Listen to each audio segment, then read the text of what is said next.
Olá, hoje eu quero conversar com você sobre um tema muito presente e muito atual em nossa sociedade, que são as drogas.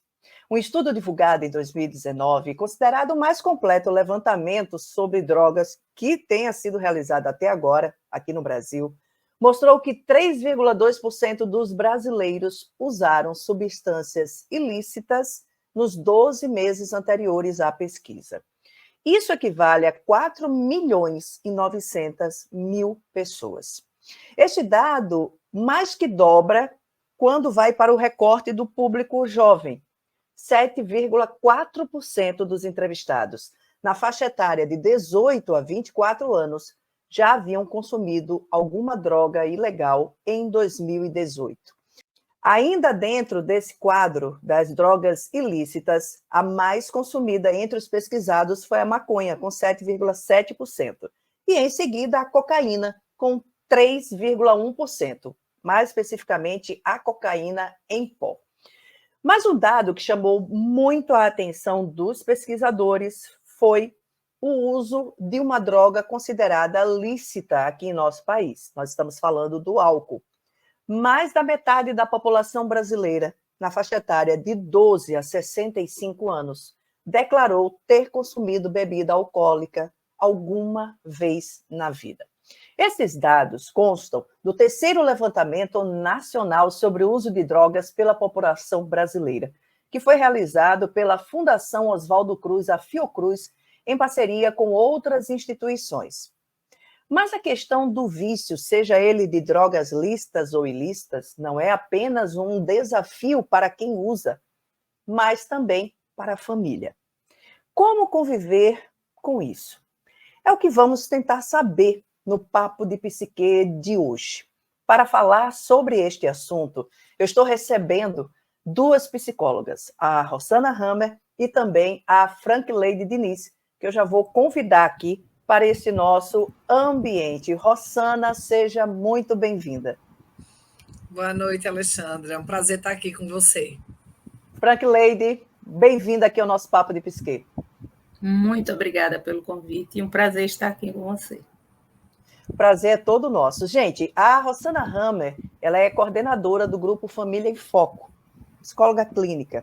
Já a Frankleide Diniz tem especialização na área da terapia familiar e também de casal. E as duas estão aqui para que a gente possa conversar de uma maneira mais ampla sobre esse tema das drogas, porque não é uma questão apenas de quem usa, mas é uma questão também de quem acompanha este usuário, que também tem reflexos na vida dessas pessoas. E aí eu gostaria, Rossana, da gente começar essa nossa entrevista, esse nosso bate-papo de hoje. Você como psicóloga, você como uma pessoa que tem especialização nessa área da drogadição, o que leva as pessoas ao vício, particularmente num vício de uma droga, seja ela lícita ou ilícita? Vamos lá, né? A motivação ela é diversa para o uso. Né? As pessoas usam drogas para tamponar a dor, para transcender, usam pelo prazer, usam para fugir do vazio existencial, usam porque estão tristes, usam porque estão alegres. As drogas fazem parte da nossa vida. Não existe uma sociedade sem uso de drogas. No mundo, não há registro de nenhuma sociedade que não tenha feito o uso de alguma substância de alguma maneira. Então, os humanos buscam nas drogas diversos motivos. Então, desde aquela questão de realmente a minha existência é muito difícil e eu preciso de uma muleta para, digamos assim, suportar a existência e eu uso a droga para isso, ou simplesmente porque eu gostaria muito era de ficar naquele balanço e feito uma criança, sabe, que gira, gira, gira o balanço e de repente solta o balanço e você rodopia e sente aquele prazer. Quem não já fez isso, né? Buscando transcender, buscando sair dessa gravidade, digamos assim, que nos prende à nossa existência na Terra. Então, o fator de uso, a motivação é imensa. Porém, a dependência vai depender muito de fatores econômicos, fatores sociais, fatores familiares, alguns fatores biológicos, que muita gente acha que é o maior fator para a questão da dependogênese, digamos assim. Muita gente fala, o efeito dependogênico, aquela pessoa que teria uma atração maior, digamos assim, para a dependência. Mas a gente acaba vendo na clínica e nas experiências diversas que os fatores sociais, os fatores de contexto de vida são muito mais vulnerabilizantes, colocam a pessoa muito mais em situação para desenvolvimento da dependência do que propriamente um fator biológico ou hereditário, como muita gente acreditava, entende? Então, inicialmente, eu poderia trazer isso. Que é uma questão, quando você fala da questão do impacto dos fatores sociológicos e até também de fatores, de uma certa forma, culturais, porque eles impactam diretamente na questão do emocional da pessoa. Sim. Exatamente, exatamente. Veja, eu fiz uma pesquisa do doutorado com 120 usuários de crack. E a gente perguntava os fatores da recaída. Por que eles recaíam, apesar de fazerem o tratamento? Eles faziam o tratamento, tinham consciência do problema, e o que fazia eles recaírem? E a gente viu que os motivos da droga, ou seja, a potencialidade da droga, tem um peso, mas não era o maior peso. Os motivos do contexto, família, sociedade, também tem um peso, e esse pesa bastante em muitos momentos, mas os motivos da pessoa, no sentido desse mal-estar existencial que Freud falaria lá atrás, do mal-estar mal-estar na sociedade, no livro dele, ele já falava da questão das drogas, a gente atualizando nesse mal-estar da contemporaneidade, digamos assim, é muito maior. A questão de trabalho, né, da gente não aceitar a frustração, da gente não conseguir trabalhar os nossos limites, da gente não dar conta desse capitalismo selvagem que nos, né, exige que a gente seja bom em tudo o tempo todo e tenha tudo. Então, são muitas questões em nível pessoal que acabam fazendo com que a gente se frustre demais e a droga esteja ali como uma tábua de saída, digamos assim, ou de salvação, nem que seja momentânea, né, naquele sentimento, aquela angústia que dá da gente encarar a realidade das nossas vidas, né? Frank Lady, Rossana falou numa coisa que é muito interessante, que é a nossa capacidade de ter resiliência diante das frustrações da vida. E a gente sabe que a família ela tem um papel, digamos assim, primordial nessa formação do ser, na formação da pessoa, naquilo que ela, digamos assim, pode desenvolver enquanto competências emocionais para poder encarar uma vida adulta, que a gente sabe que não é fácil para absolutamente ninguém. Até que ponto esse contexto familiar, essa base familiar, quando ela é ausente, ela pode facilitar uma fragilidade emocional que leve uma pessoa a um determinado vício ou dependência de algum tipo de droga? Como você disse, né, a família é essa base, esse alicerce. Se esse alicerce é frágil, o que vai acarretar nessa construção? Imaginemos uma casa e esse alicerce sendo frágil. Então, o que é que pode causar rachaduras nessa casa diante do que é a dinâmica da vida, do que são os desafios? E a gente precisa considerar que a família e o ser humano passam por fases. E há fases que são muito estressoras. Então, a chegada de filhos, a infância, a entrada na adolescência, a saída do filho para a universidade ou para casar. Então, são conteúdos estressores que a gente sabe que fazem parte do ciclo da vida familiar. Mas também tem outros estressores, como a perda de um ente querido, um divórcio, uma separação. Então, em que é que esses estressores, dependendo de como foi construído esse alicerce, pode entrar um elemento, no caso a droga, e desestabilizar ou ser um grito de sofrimento. Então, como entender a entrada da droga, ou desse terceiro elemento que a gente chama, que possa essa família inicialmente até ter dificuldade em perceber que está entrando esse terceiro elemento. Às vezes os pais nem percebem, né? Ou quando percebem, se voltam em ajudar, têm as suas dificuldades, e por isso que quando a gente fala em família, a gente percebe esse ser doente, esse ser que está gritando e pedindo ajuda, mas que nós precisamos olhar também por essa família e por esses cuidadores. E geralmente tem um cuidador de frente, que esse é o que está mais adiante em querer ajudar e às vezes fica muito só. Então, não sei se eu respondi dentro do que você me perguntou, mas é de uma complexidade, né? Sim. Porque a família é uma célula muito dinâmica, né? É verdade. Então, como lidar com esse elemento estressor, esse socorro, como a Rossana falou, que é um escape. A droga, às vezes, é um escape diante de um estresse que o ser humano passa, vive. A gente teria hoje uma... Porque, veja só, é uma coisa que é muito interessante, nós não somos educados para nos ouvir. Né? Eu acho que talvez as gerações de hoje elas estão tendo mais acesso aos profissionais de psicologia, a essas coisas, mas, por exemplo, a nossa geração foi uma geração que a gente não tinha disso, não. Então, nós não fomos aqui, nós educadas possivelmente quando éramos crianças, para ouvir o que a gente estava dizendo. O que a gente ouvia era, quando a gente tinha algum sentimento egóico, tudo, cala a boca, não faça isso é ruim, né, isso é feio, o papai do céu briga, essa confusão toda. O que eu estou querendo perguntar? Mas hoje, você, apesar de você ter esse acesso, e aí, Frank, eu não sei se... A percepção que a gente tem, às vezes, é de que os laços familiares eles ficaram um pouco mais tênues com essa questão hoje das demandas de trabalho e com a vida online, onde uma criança bebê já ganha um celular para ficar entretida, ao invés do pai e da mãe estar ali, dialogando ou junto com aquela criança, ou até dando um brinquedo mais lúdico para ela.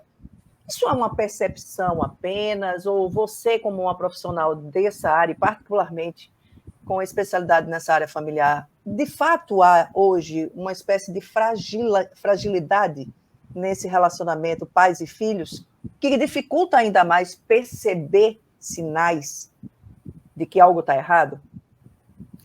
Veja, eu concordo com essa tua observação, porque se a gente for olhar a estrutura familiar, a mãe permanecia no lar.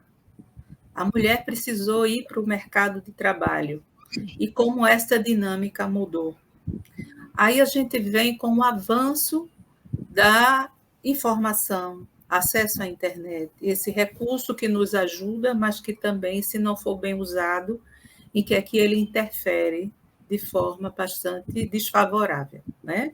Porque um filho entra numa internet, num jogo, se fecha no quarto, às vezes é até interessante. Hoje mesmo, conversando com um cliente, ele dizendo, meu filho no quarto, eu na sala, ele querendo falar comigo, passou uma mensagem pelo WhatsApp. E eu vi e não respondi. Meu filho tem 32 anos e ainda mora comigo. Então, pai, você não viu a mensagem que eu lhe passei? Ele disse, vi. Mas você dando 7 passinhos, você chegava até mim e podia falar. Né? Então, nós sofremos uma mudança muito grande e vem desde esse momento, eu acredito, quando os pilares da família, pai e mãe, precisaram sair para trabalhar. O pai já saía, né? A mulher precisou entrar no mercado de trabalho. E com isso a dinâmica. Então, precisei de pessoas para cuidarem do meu filho, eu preciso da escola por mais tempo. E veio essa tecnologia de muito acesso, e as crianças hoje podem ser, entrega o celular que ele vê o joguinho e quando eu termino a tarefa. Então, tudo tem o seu lado bem positivo, mas também tem o que pode ser danoso se a gente não souber conduzir bem, né? Então, eu acredito que a gente pode ver o lado favorável e também desfavorável. Como conduzir isso para reduzir danos, né? Como a Rosana usa muito aí na área das drogas, né? Redução de danos. Agora, é importante nessa fala de Frank Lady que a gente entenda, quem está nos ouvindo, que isso não quer dizer que Frank Lady está dizendo que a mulher tem que voltar para casa, para o fogão. Sim, né? perfeito, perfeito. Não é isso. Até porque, veja só, presença não significa qualidade.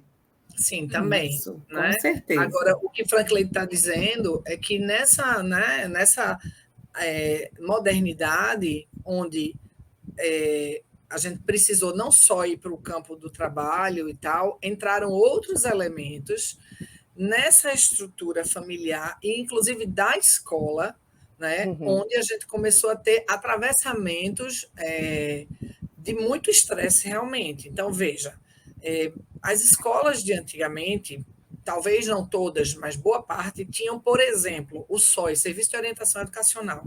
Era aquele espaço onde você tinha uma parada para o menino se conectar com temas da contemporaneidade, ou então refletir. Eu lembro que algumas escolas faziam meditação. Hoje todo mundo fala de mindfulness, mas naquele tempo era meditação. Assim, deita, para, vou conduzindo aqui uma historinha para tu ir refletindo. Os jogos eram horizontais, né, no sentido de jogo de tabuleiro, corrida e tal. E nós fomos perdendo isso também. Né? Os meninos saíram dos jogos e da brincadeira do quintal, do jardim, da árvore, da rua, para apartamentos. Então, a gente foi perdendo também os espaços de socialização e de sociabilidade. Então, a gente cada vez mais aprisionando as crianças no sentido mesmo do estilo de moradia nosso. Então, com menos espaços de troca para trabalhar a horizontalidade. Né?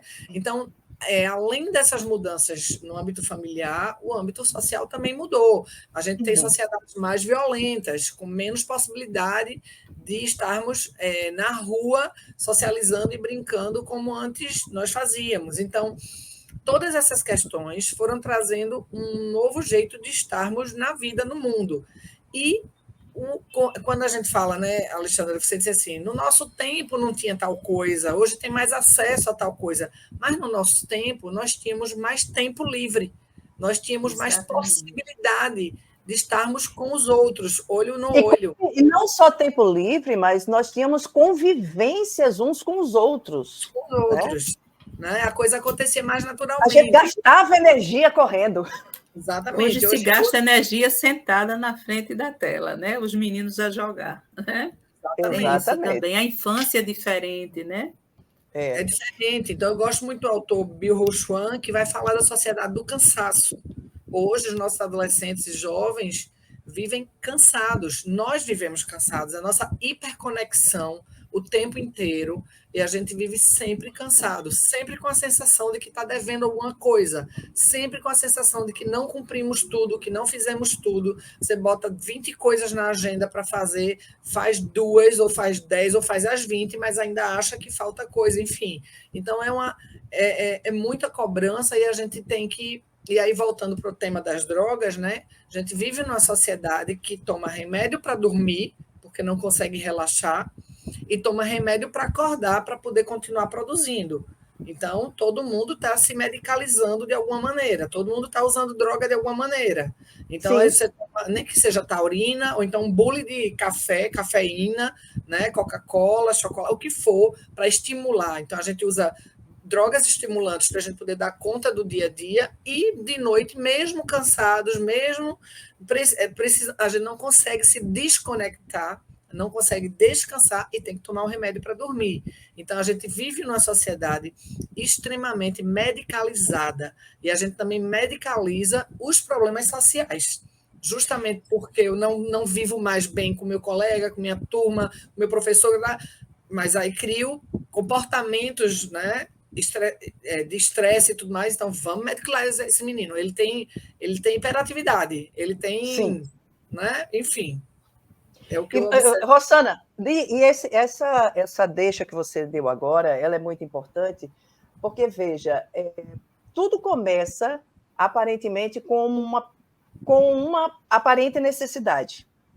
E é muito interessante, porque eu já presenciei algumas vezes as pessoas que isso você colocou agora, né? As pessoas falando assim, não, porque eu tenho uma receita assim, eu tomo isso para dormir. Todo dia, quando eu falo, como se tivesse falando assim, não, eu comprei um café novo, assim, né? Um refrigerante diferente, eu estou usando um tempero diferente na comida. Como se isso fosse uma coisa muito normal, a gente ter essa dependência de questões para dormir e tudo. E aí, a gente falando, obviamente que a gente está falando de drogas ilícitas, mas estamos falando também das lícitas. E a questão medicamentosa, ela hoje é um problema também que gera dependência. E aí tem uma questão que eu acho muito interessante, que todo mundo começa ou com o primeiro gole, ou com a primeira prova, para ver, eu vou provar, porque meus coleguinhas, todo mundo está fumando a maconha e eu não quero ficar de fora, porque tem um período da autoaceitação, ou com a primeira necessidade do medicamento ali, do ansiolítico. E depois?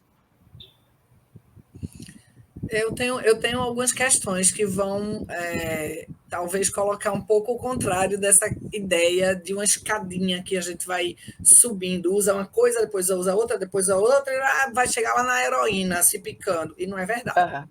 Não é verdade. 90% das pessoas que usam drogas, 90%, não vão desenvolver dependência. 90% não vão desenvolver dependência. Agora, você mesma trouxe a pesquisa aí, 3,2% são quantos milhões de pessoas? Então, uma coisa estatisticamente, eu tenho um número abaixo de 10% de pessoas que fazem uso de drogas ilícitas, mas isso em termos de número, né, direto, é muita gente. Eu não estou minimizando o problema, mas o que eu estou querendo dizer é que 90% das pessoas vão consumir alguma substância em algum momento da vida e não vão desenvolver dependência, inclusive crack. Porque se pensa que usou crack, vai usar automaticamente e acabou. Muita gente vai usar e não vai suportar, vai odiar, detestar e vai parar ali na primeira... Eu não estou dizendo com isso que experimentem, tá? O que eu estou dizendo aqui é fato. Muitas pessoas vão usar algumas substâncias em algum momento da vida e depois vão parar, porque não gostaram. Ou vão usar de modo recreativo, numa festa, numa balada. Tanto que é interessante a gente falar, por exemplo, de drogas de festa mesmo, êxtase, por exemplo. A gente mal ouve falar que não tem registro de dependência de êxtase, porque ela é uma droga usada dentro de um contexto de balada, de festa, que a pessoa vai lá, usa, saiu de lá, acabou, fechou aquele contexto, ela vai embora. Ela não sai ouvindo a rave e usando no dia a dia, entende? Agora, as drogas que têm maior acesso, como o álcool e o cigarro, elas são as que criam a maior dependência, porque elas são estimuladas socialmente falando. Elas têm fácil acesso, elas têm propaganda, elas têm pouca fiscalização, elas têm, enfim, eu sou da época, vocês todas aqui, você também, Frankleide e Dona Alessandra, que não havia ambientes livres do fumo, por exemplo. Nossa, era horrível. Eu tinha professora que fumava na sala de aula, Nós somos, na nossa infância, tinha o chocolatinho de cigarro. Isso mesmo. O uso, né? E veja, nós, como o Fran falou da questão da redução de danos, nós temos uma política de tabagismo de alto sucesso. O Brasil era um dos maiores consumidores de cigarro do mundo. Nós não proibimos o cigarro, mas nós regulamentamos. Aumentou taxação, não pode vender em todo lugar, ambientes livres do fumo, campanhas mostrando os problemas daquela substância. Então, eu não proíbo, mas eu regulamento esse mercado e organizo para que, principalmente, crianças e adolescentes não tenham acesso, porque a maior redução de danos é quanto mais tarde você se inserir de alguma maneira no consumo de drogas, menos problemas você vai ter. Por quê? E aí tem uma palestra do Drauzio Varela muito boa sobre isso, né? Falando do córtex frontal, que a gente, quando não tem ainda o desenvolvimento e a maturidade e entra em contato com a substância, isso vai ter um efeito deletério. Então, assim, quanto mais tarde eu usar a substância, menos problemas eu vou ter. E, inclusive, é muito interessante que uma droga que foi extremamente demonizada por tanto tempo, que é a maconha, que é a cannabis, hoje ela é remédio para tantas pessoas. Alzheimer, com autismo, né? Então, assim, essa demonização das drogas, ela não ajuda em nada, não ajuda as famílias, porque justamente as famílias vêm com essa ideia de que, poxa, usou, experimentou, vai se acabar, meu filho está usando. Um filme maravilhoso para pensar nos problemas disso é O Bicho de Sete Cabeças, né? Que o Eduardo Carrano, ele foi internado pelo pai porque estava fumando maconha e passou por todo um problema de choques elétricos, né, de hospital de manicômio, tudo de modelos extremamente iatrogênicos, manicomiais, né? E ele só piorou e só adoeceu. E hoje a gente vê que tem muito disso. As famílias ficam perdidas sem saber o que fazer, entram no senso comum de que toda droga mata, toda droga é ruim e tudo é ruim, e acabam tomando medidas, por vezes, iatrogênicas. O que é uma medida iatrogênica? Aquilo que deveria cuidar e melhorar, ela vira justamente o contrário.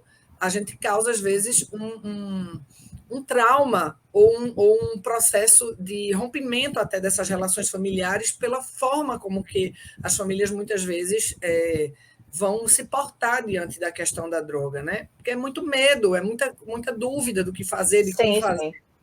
Né? E então, aí, Frank, desculpa, pode terminar, Rosana. Não, tranquilo, pode passar. Não, porque eu quero pegar esse teu gancho, quando a gente fala, principalmente, Frank Lady, dessas drogas lícitas, que a gente sabe, principalmente o álcool, que ela hoje é um dos itens de maior problema da nossa sociedade. Quer ver os efeitos? Vai, final de semana, acorda um sábado de manhã, ou um domingo de manhã cedo, e vá ali, em algumas avenidas, Agamenon, às vezes ali, Zona Sul, Boa Viagem, tudo, você vai ver um acidente de carro, você vai ver alguma coisa que aconteceu por causa do consumo, o motorista estava embriagado. E aí, Frank Lady, eu queria que você trouxesse para a gente a importância da questão do exemplo familiar, porque, veja, existem famílias onde o consumo, ele é, inclusive, digamos assim, incentivado pelos próprios pais. Do tipo, uma criança, às vezes pequena, com 5 anos, 6 anos, e o pai dá um copo de cerveja para a criança provar. E acha bonito, e acha bacana, e acha fofinho. É bom isso? Isso é idade para uma criança estar tendo acesso a esse tipo de bebida? Não, isso que você fala, realmente, a criança é aquela esponjinha que está absorvendo esse mundo que é apresentado a ela, né? Então, veja, o que é que a gente percebe? Há famílias que, para comemorar, tem que ter o álcool, tem que ter a bebida, não é? E isso vai sendo introjetado. Interessante, hoje no consultório, eu atendendo o cliente, e ele disse que não pode tirar a bebida da vida dele. E isso é um conflito com a esposa. Mas ela tem uma experiência familiar com bebida muito forte e desagradável. E ele tem uma experiência onde todo brinde toda a comemoração familiar, a bebida entra. Então, são duas visões bem diferentes. Mas em que sentido? Apresentar esse tipo de comemoração, esse elemento na comemoração, a pessoa vai introjetando e depois nem consegue pensar em comemorar sem ter a bebida como um ausente, né? Então, como assim, se não houvesse comemoração se não tivesse bebida. Exatamente. Né? E quando a gente atende casais, eu costumo dizer que cada um traz o seu dote. Então, cada um traz a sua história familiar, sua herança familiar. E que, às vezes, é um ponto de muita dificuldade. Porque, assim, um tem uma experiência onde a bebida traz prazer, satisfação, é um elemento de relaxar, inclusive, é um relax, né? E o outro tem uma experiência, às vezes, muito danosa, de um membro familiar, onde viveu um contexto, às vezes, até muito mais abusivo do que... E o outro não consegue compreender. E, às vezes, isso é um grande conflito entre o casal e daí o que passa para os filhos, né? Então, assim, é perigoso, é preciso que os pais, que são os pilares dessa construção familiar, eles atentem que a criança é essa esponjinha, esse ser que está chegando ao mundo, é uma esponjinha que vai absorvendo e vai podendo usar isso de forma favorável ou não favorável, né?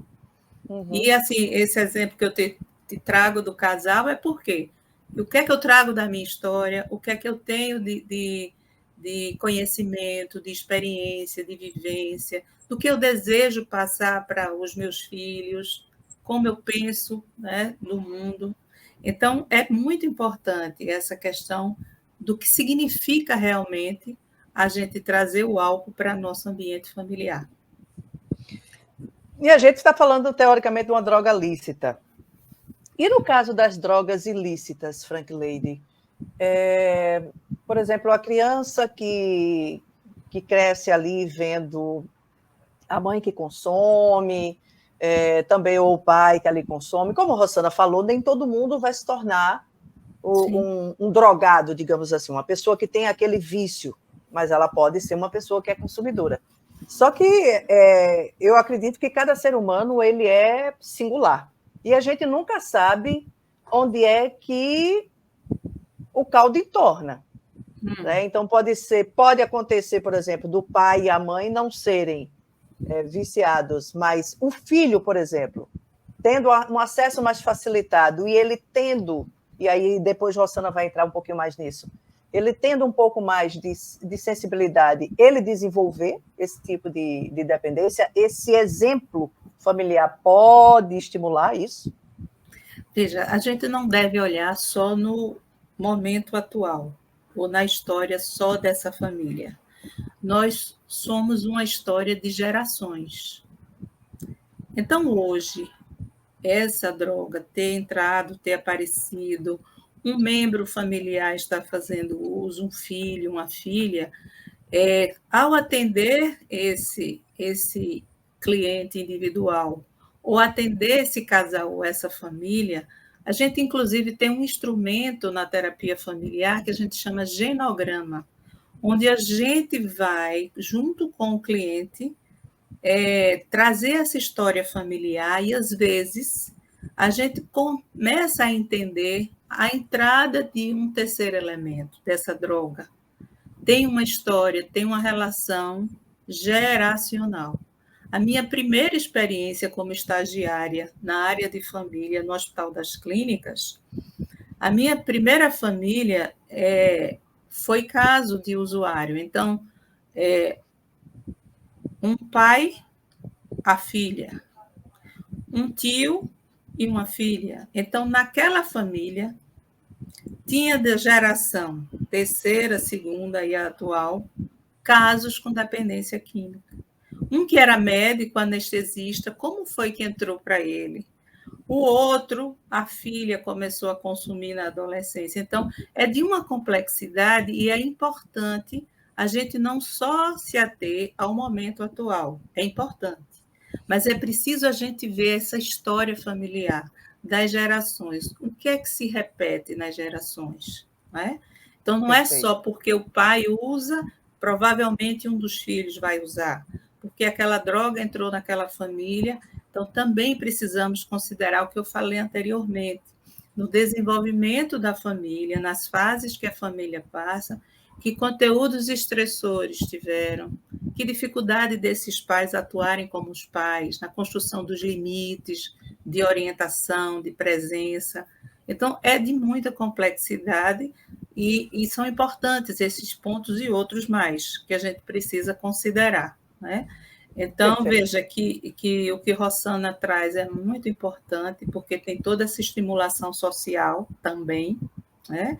E a gente tem o mais recente, que está se tornando repetitivo, mas a gente precisa falar, é a pandemia.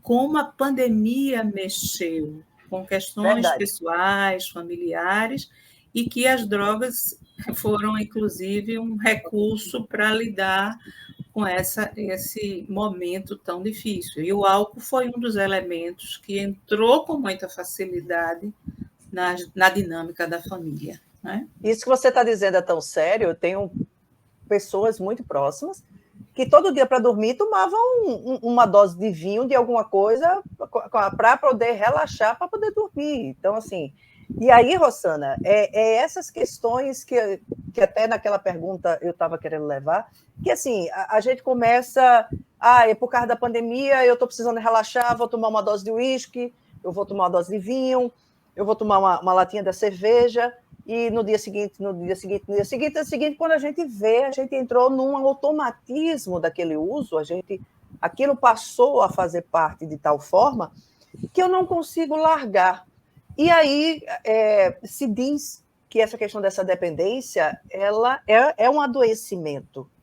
Por que chega nesse ponto? O que é que acontece com o corpo que ele se torna tão dependente desses produtos?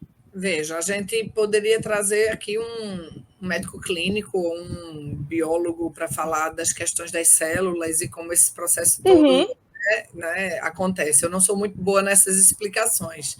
O que fica claro é que a gente tem um sistema de compensação muito grande, né?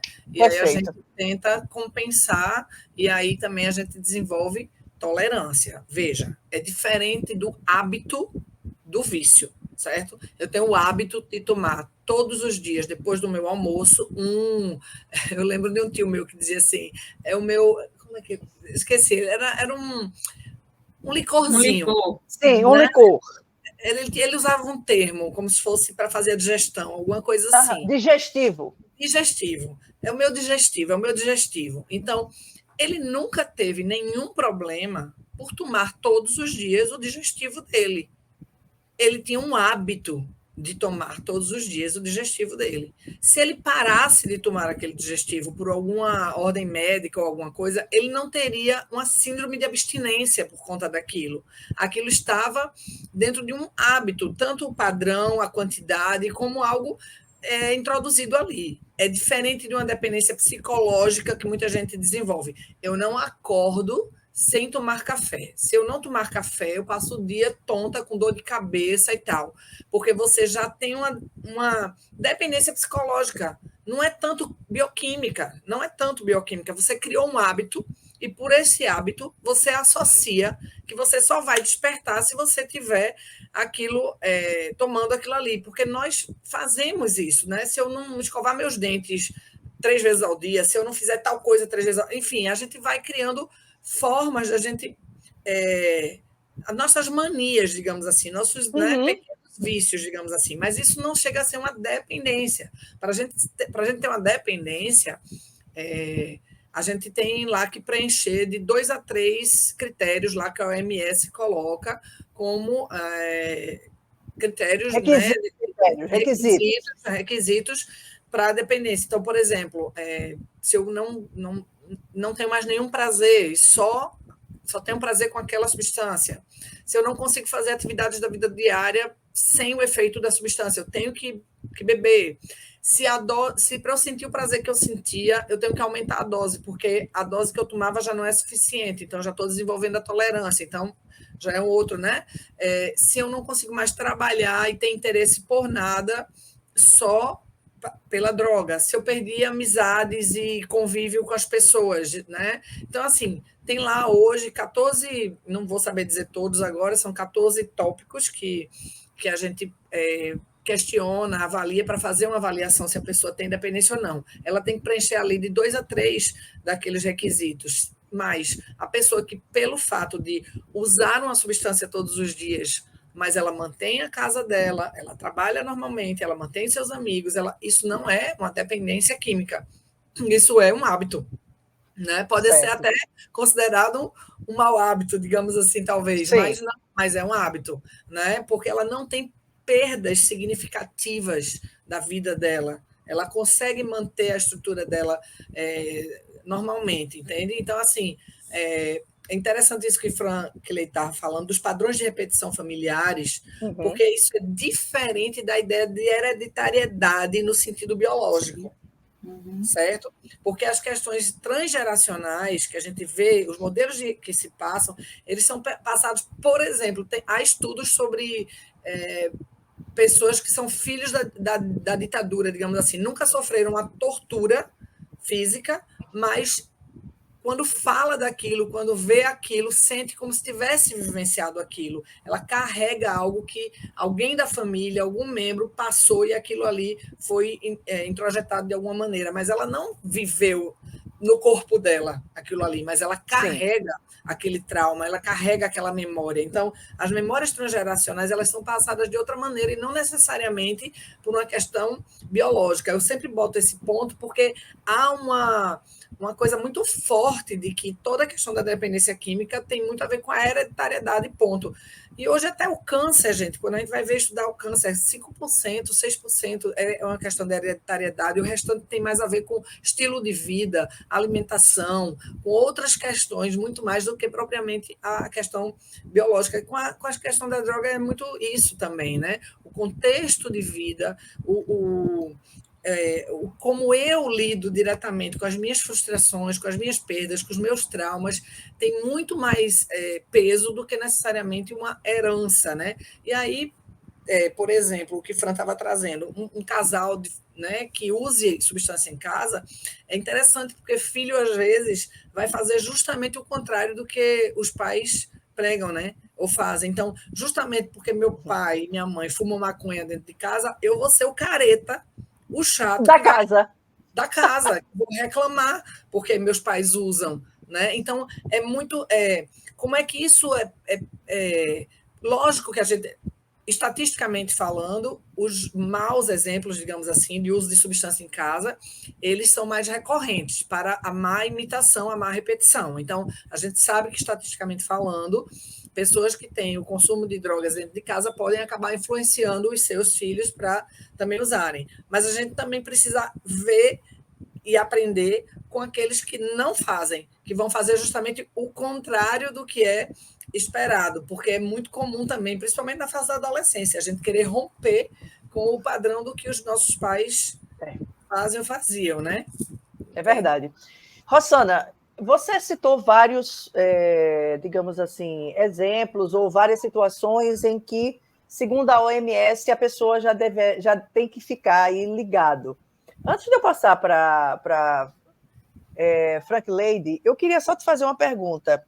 A pessoa que está se tornando dependente de uma droga, sei lá, de uma cocaína, do crack, enfim, da bebida, né, do fumo, ela não percebe que ela está ficando viciada naquilo, ou percebe? A maioria das vezes não percebe, né? Acha que é capaz de controlar, né? Eu paro a hora que eu quiser. Eu paro a hora que eu quiser. Então, é muito recorrente, muito comum a ideia de que eu não sou dependente, é só por agora, é só por hoje, é só por esse momento, eu quando quiser eu paro. E muitas vezes a pessoa, quando vai se dar conta, ela realmente já está num processo de dependência. Então, tem pessoas que percebem as consequências dos atos, né? Mas por algum motivo assim maior, a própria questão da dependência em si, não vai conseguir parar, refrear aquilo ali, né? Então, é isso que você está dizendo. Muitas vezes ela não se dá conta, ela vai usando, ela vai entrando naquele movimento, e aí sim, ela vai preencher lá o critério da tolerância, ela vai desenvolver tolerância, né? Aquela dose que ela usava para sentir aquele prazer não é suficiente, ela tem que aumentar, né? E é isso, infelizmente muitos não percebem. Agora, a família percebe. Né, isso que eu queria, isso que eu queria perguntar a Frank Lady. Né? Pergunta a Fran. Vê, mas prefere fazer de conta que não está vendo, né, Fran? Exatamente. Pois é, porque assim, não tem como você não perceber que alguma coisa está acontecendo, a menos que a gente tenha um caso de um pai e uma mãe completamente ausente, onde os filhos estão ali sendo cuidados por babá, pela a secretária do lar e por aí vai. E que a gente sabe também que isso acontece, infelizmente. Mas, Frank Lady, quando um pai e uma mãe começa a perceber essa mudança, como agir? Como chegar junto dessa pessoa, ou até do marido, ou até da esposa, ou do filho, enfim. A gente está percebendo que tem algum problema ali. Como agir nessa hora? Veja, não tem a fórmula, mas se orienta, né? Que, assim, é preciso chegar perto, abrir um canal de diálogo, não daquela forma que você chega criticando e acusando, Que é a mais comum. Que é a mais comum, porque é algo que assusta. E assim, em que é que eu falhei para que isso esteja acontecendo? Então, os pais vão muito para esse lugar, em que é que eu falhei? E eu acho que isso, inclusive, dificulta que a gente vê a negação de você poder agir. Inicialmente, uma negação. Eu não vi, eu não estava vendo, mas estava vendo, né? Então, assim, o chegar mais próximo, o abrir um diálogo, o não ser crítico e muito observador, ver a rede em que esse filho ou essa filha está envolvidos, com quem ela costuma sair, se está muito isolado. Então, você passar, se você observa, passe a observar mais como está a dinâmica, o dia a dia, os ambientes que esse filho circula, que essa filha circula. Assim, unir esse casal, se for casal, eles poderem dialogar entre si, acolherem esse filho. Sei que pode chegar um momento em que eles não conseguem, e se não conseguem, recorrer para uma ajuda profissional. É preciso ter a humildade de dizer, não, eu não consigo, eu tenho que pedir ajuda, porque tem hora, né? Agora, esse amor, esse afeto, essa atenção, porque pode ser um grito de um filho de forma inadequada, que eu estou querendo ser visto, olhem para mim, quero atenção, quero afeto, quero carinho. E o próprio, talvez na fase mesmo da adolescência, que é uma fase que a gente sabe de uma dinâmica de transição, né? de uma busca de autonomia, mas ainda não tem a autonomia, de protestar, como Rosana falou há pouco, em que entra mais fácil, pode acontecer de entrar mais fácil. Então, como pode essa família poder se aproximar, chegar, mas também reconhecer, não sei, não consigo, e procurar ajuda, pedir ajuda. E quando o problema está na cabeça da família? No caso de um pai ou de uma mãe. Rosana, socorro, os filhos... como é que a gente vai dar essa fórmula? Não sei, eu sei que não tem fórmula, gente, porque eu sei que não tem fórmulas, mas assim, porque por exemplo, para um adolescente, porque a gente sabe que tem pessoas na fase de adolescência e até na fase da vida adulta que convivem com pais alcoólatras. Isso. Convivem com pais alcoólatras. Óbvio, e aquilo que Rosana falou, eu tinha, inclusive, quando o Franklin estava explicando, eu tinha trazido também essa ideia, ia até comentar, e muitos desses filhos, justamente por ter esse exemplo dentro de casa, eles não vão querer saber daquilo. Eles se tornam pessoas completamente abstêmias. Não querem saber de álcool dentro de casa. Se tropeçar numa tampa de cerveja, faz porque ele faz a cruz, porque ele sabe o problema que aquilo pode causar. Como é que uma família procede nessa situação também, Frank Lady? É diálogo também de tentar chegar, porque, veja, o homem tem aquela questão do que eu sou a cabeça, eu tenho que dar conta de tudo, eu tenho que ser o forte, eu tenho que ser o cara. Eu não posso ter defeitos nem, às vezes, fraqueza, pelo menos é uma geração. Hoje tem uma geração um pouco melhor, mas isso acontece. Acontece. Mas você disse uma coisa preciosa, é diálogo, né? O que a gente falou há pouco é esse distanciamento pelos compromissos, pelas tarefas, por ter que dar conta, né? E que é que essas famílias, esses membros hoje estão até mais distantes por essas necessidades também. Então, filho hoje tem a escola, tem a atividade física, tem um esporte, tem um curso a mais, né?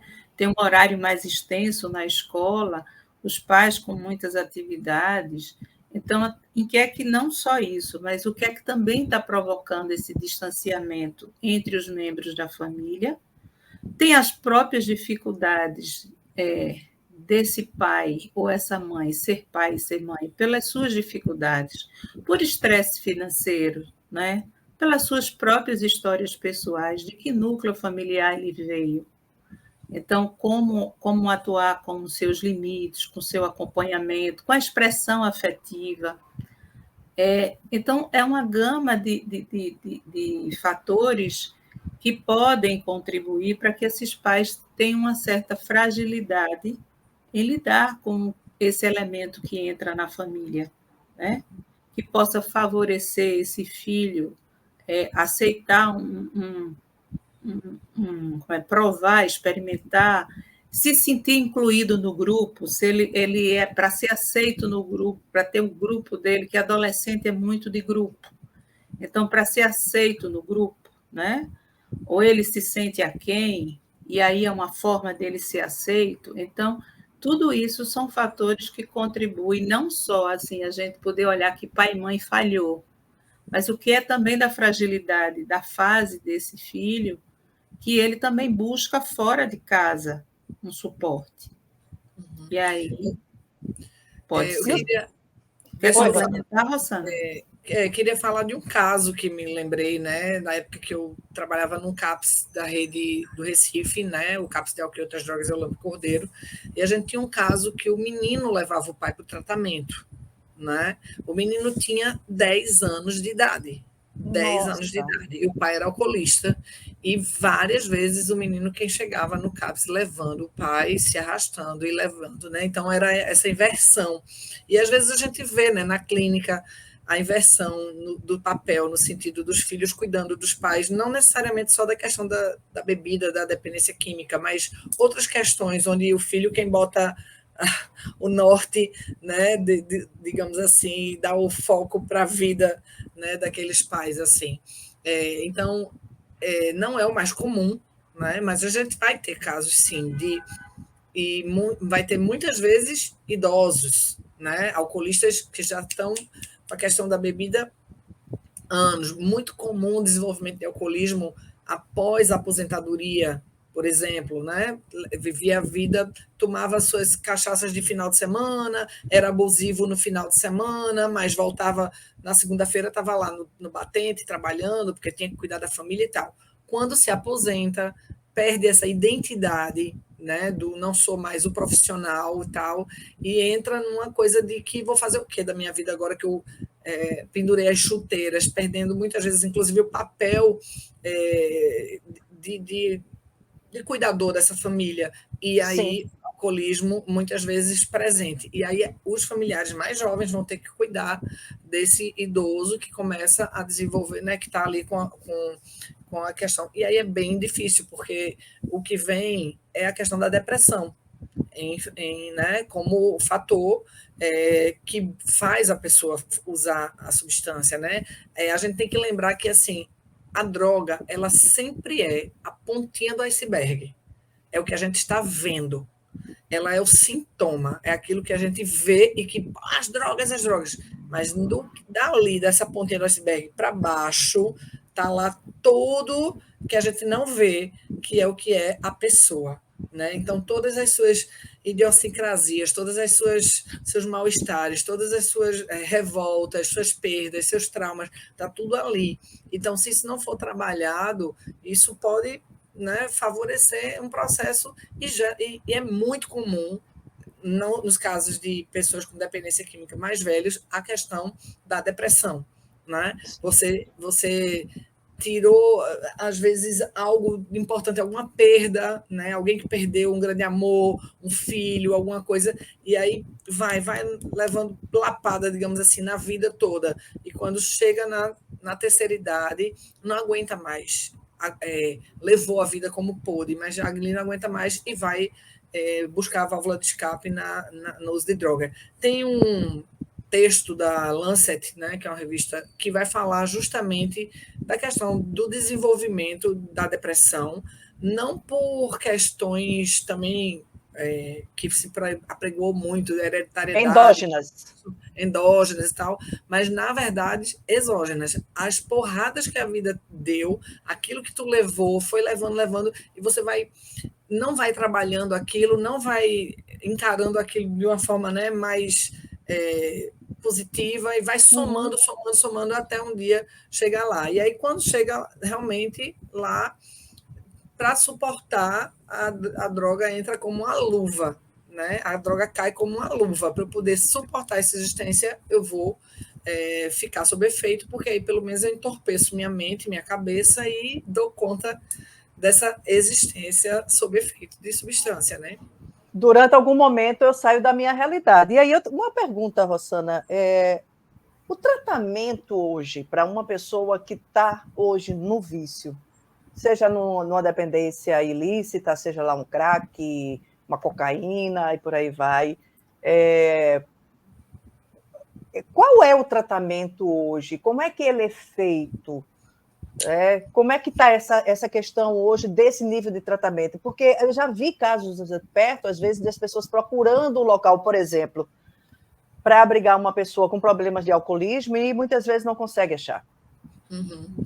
Veja, a gente precisa fazer outra live só para falar desse ponto, certo? Bom, só desse certo. ponto. Mas, ou então a gente só dá o gostinho e a gente deixa para falar da outra. Porque só esse ponto, né? São diversos modelos de tratamento, né? Mas o que a gente tem na rede pública é a atenção psicossocial, através dos CAPs, né? De álcool e outras drogas. Também temos casos no meio do caminho, que são as unidades de acolhimento em alguns municípios, poucos em Pernambuco, por exemplo, praticamente só Recife que tem, né? Então é bem complicado, né?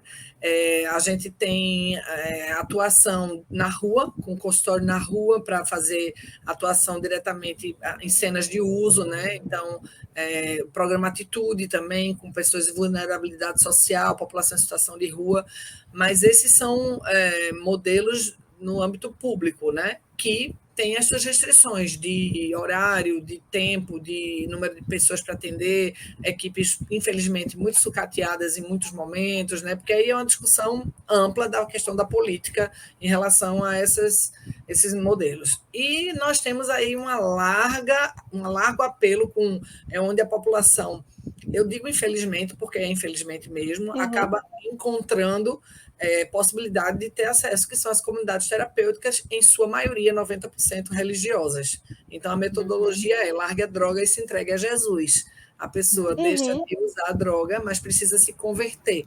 Então, isso é bem delicado, porque elas vão ter um efeito bacana, muitas vezes pelo isolamento que a pessoa vai ficar, 6 meses, 9 meses sem usar a droga, mas, em compensação, não trabalha as questões da família. Por exemplo, a família é apartada do modelo de tratamento.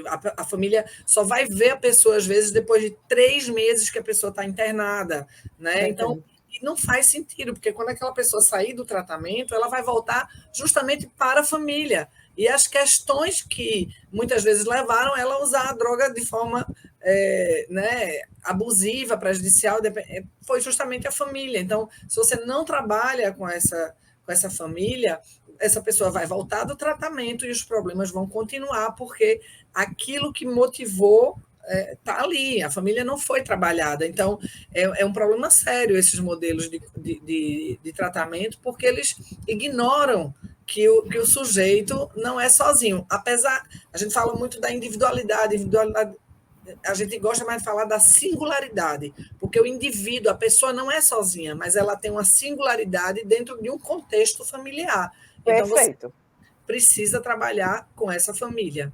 É verdade. E como é que a gente trabalha com uma família, Frankleide? Como dar um apoio, como dar suporte a uma família? Porque eu entendo essa colocação da Rossana e eu vejo que, assim, não adianta, é mais ou menos aquela coisa, não adianta você tratar o alcoólatra se a família não para de beber, né? Como é que a família entra nesse contexto? Uma família, ela é convidada, né? E às vezes não precisa ser convidada, ela nos procura.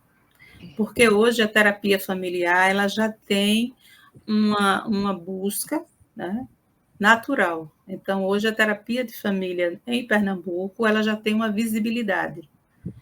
E então as pessoas já estão pedindo ajuda. Hoje nós temos o Hospital das Clínicas, que tem um curso e que oferece gratuitamente na clínica de família, que fica no Hospital das Clínicas, atendimento às famílias que precisam, né? O CAPS hoje também tem esse olhar de não atender só o usuário, mas também as famílias. E nós tivemos, no final de 2020, um curso para profissionais da rede SUS, dado pelo Ministério, um projeto piloto, né, que foi aprovado e Pernambuco iniciou, através da associação APTF, ligada à Abratef.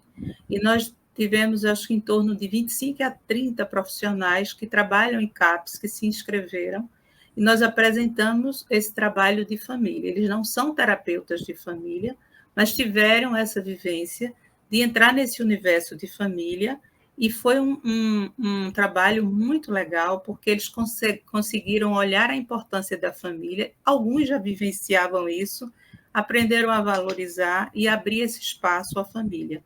Então, nós precisamos escutar a dor dessa família. O que é para eles também esse espaço de como ajudar, como poder ajudar. O que é que esse membro da família está pedindo que a gente não está entendendo? E a falta de informação. Os familiares precisam também ter informações. A gente precisa acolher o emocional, escutá-los, acolhê-los, mas eles pedem informação. Como você agora há pouco perguntou a Rosana. Então, onde procurar ajuda? Então, esse espaço de fala, de acolhimento, de orientação, ajuda essa família a não sentir perdida, a não saber por onde ir, por onde chegar. Então, o processo de uma terapia de família, ele é muito dinâmico. Todos têm direito à fala, todos são escutados de forma democrática, acolhedora, e onde a gente também vê que o próprio grupo familiar tem o potencial de encontrar o caminho e as respostas. Nós somos facilitadores.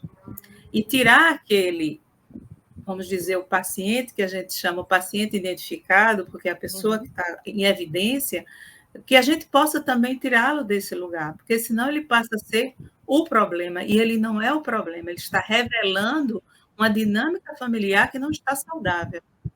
Então, é um processo rico, dinâmico, de complexidade, mas a gente vê que essa abertura, onde essas pessoas possam ter um espaço de fala e de escuta e de orientação, como ajuda não só o membro que está evidentemente adoecido, mas a família adoecida, e a gente possa pegar uma rota da saúde, né? Vocês estão iniciando um trabalho justamente para dar suporte a famílias que passam por esse tipo de situação. É um grupo de cuidado, é isso, Francleide? A gente tem o objetivo de trabalhar os cuidadores, porque fica muito foco no paciente, aquele que está adoecido, que está sendo usuário, que está vivendo todo um processo de, vamos dizer, de adoecimento, mas os cuidadores, é como eu te falei anteriormente, eles não sabem, às vezes, como agir, eles não sabem que lugar procurar, e eles precisam ser ouvidos, porque eles também estão em sofrimento. Então, o nosso trabalho tem esse foco, de trabalhar com o cuidador. Inclusive, não será um representante da família, a gente abre espaço para um segundo, onde a gente tenta tirar o foco, que geralmente, famílias adoecidas sempre tem um que lidera. E é um peso muito grande. É verdade. Então, a gente precisa mostrar que cada um pode contribuir com o que tem de melhor. Então, eu sou bom na escuta, eu sou bom na resolução de algumas questões da dinâmica do dia a dia. Todos têm uma pequena contribuição que, quando se soma, é de grande ajuda. Então, nosso trabalho tem esse foco, não ser o cuidador, mas dos cuidadores. A gente aliviar essa bagagem, né? Rosana, se você quiser complementar. Inclusive, assim, logo no comecinho aqui da nossa conversa, ficou que eu sou a coordenadora. Na verdade, eu e Francleide estamos juntas nisso, somos coordenadores e co-coordenadores, não tem aqui quem manda no grupo, né? Ela entra com essa questão maior da bagagem da terapia de família, e eu com a experiência na área de álcool e outras drogas, né? Mas também tendo vivenciado grupos de família justamente no modelo público, né? A gente faz grupos de família, né?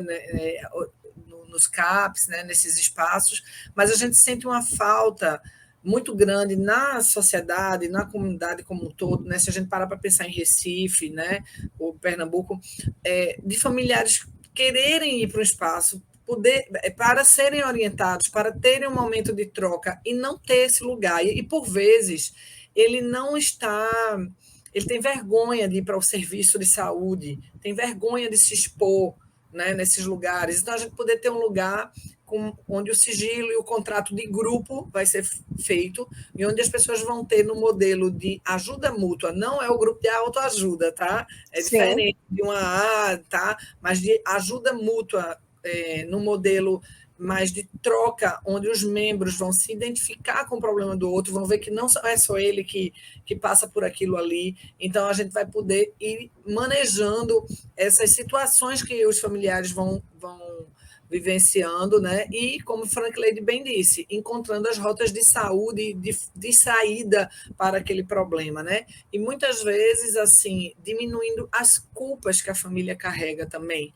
E muitas vezes também trabalhando as habilidades socioemocionais da família, que por vezes também viram o que a literatura se encontra muito, codependentes. Eles não conseguem dizer não, muitas vezes, para aquela situação e acabam retroalimentando aquele movimento. Então, a gente também vai trabalhar no fortalecimento dessas famílias para que elas possam ver quais são as possibilidades de limite, de mudança de comportamento, de mudança da dinâmica familiar, né? Para que, de fato, esse tratamento seja mais completo. Porque, como a gente estava falando antes, não dá para trabalhar só a pessoa e não trabalhar com a família que ele vai estar convivendo. Então, a gente está se propondo a esse grupo, a gente não conhece, quer dizer, sei de clínicas privadas que oferecem grupo família, né? Mas não conhecemos assim como a gente está ofertando essa possibilidade de um espaço. Então, fica aí também o convite para quem quiser conhecer, conversar com a gente, né? Poder pegar maiores informações sobre o funcionamento do grupo.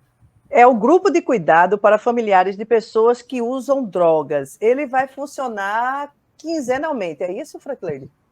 Isso, exatamente. Então, nós temos Qual uma o dia proposta. A proposta é ser quinta-feira e quarta-feira. A gente tem uma proposta de um grupo presencial e também um grupo online. Esse grupo online é uma proposta para as pessoas que têm dificuldade de deslocamento e também têm recursos mais reduzidos financeiros. Né? Certo. Então, a gente está com essas duas ofertas, tanto o presencial, que acontece no SECAF, que é uma clínica que fica em Boa Viagem, ou esse momento que será online também. Aqui na tela, gente, vocês têm o Instagram do SECAF, tá? Que é o SECAF-PE, e também um telefone de contato para quem tiver interesse em obter informações sobre esse grupo. O local, o SECAF, fica na Galeria Espaço Vida, Rua José Aderval Chaves, 296, no térreo, em Boa Viagem. Rosana Hammer, Frank Lady Diniz, eu quero agradecer imensamente a vocês por esse papo. A gente ficava aqui até 10 horas da noite, tranquilamente aqui, porque ainda tinha muita coisa para a gente conversar. Verdade. Tá? Mas a gente marca depois um novo encontro, uma nova vida de vocês, para a gente aprofundar um pouquinho mais sobre esse tema. E já agradeço aí a presença de vocês e desejo sucesso aí no trabalho do grupo. Agradecemos, né? E assim, também um acréscimo, nós temos o Instagram, né? Família em Foco. Família em Foco. Então, vocês também encontram, através do Instagram, mais informações e também fazendo contato conosco. Mas um prazer, muito obrigada, né? E assim, estamos aqui abertos para próximos convites, ok? Ok. Chamaremos vocês em breve. Ótimo, eu brinco que eu sou viciada nesse tema, eu digo isso. Então, a gente está à disposição. Então, muito prazer, foi ótimo essa conversa aqui hoje com vocês.